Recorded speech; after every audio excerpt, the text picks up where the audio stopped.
अब किसका फोन आया है? हाँ माँ बोलो, क्या काम है? बेटा तू पहुंच गया ना? क्या कर रहा है? माँ गोली मार रहा हूँ मैं इधर। ठीक है और खाना वगैरह खा लिया ना? हाँ माँ, अभी तो फोन नहीं रखेगी तो मुझे गोली खानी पड़ेगी। गोली क्यों खानी है? मुझे पता था सब। इसे कहते हैं मुजरिम। हाँ मैं मुजरिम हूँ, कीड़ा हूँ मैं मुजरिम हूँ ना। अब देखिए ये मुजरिम क्या करता है। अबे एक बात बता, तेरी गर्लफ्रेंड की शादी कहीं और हो रही है, तुझे टेंशन नहीं है? उसने हाथों पर मेहंदी लगा रखी थी, हमने भी अपनी बारात सजा रखी थी। मुझे मालूम था वो साली बेवफा निकलेगी, इसलिए पहले ही मैंने उसकी सहेली पटा रखी थी।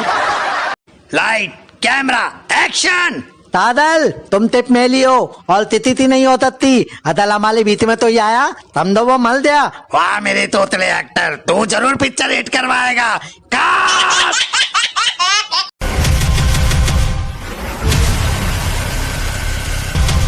Umesh Singh official channel. जय माँ काली। गड़िया में 50 लाख रुपया लाए हैं हम। कहा है कि इस बार का टेंडर हमारी प्रतिष्ठा का सवाल है। हमारी प्रतिष्ठा पर कोनो प्रश्न चिन्ह उठे, बवाल हो जाएगा ब्रिज बाबू। लहू की बरसात हो जाएगी।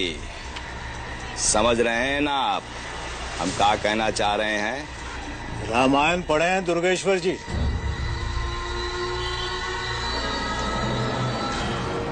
रामायण भी पढ़े हैं और महाभारत भी। दुनिया के सारे प्रपंच भी जानते हैं हम।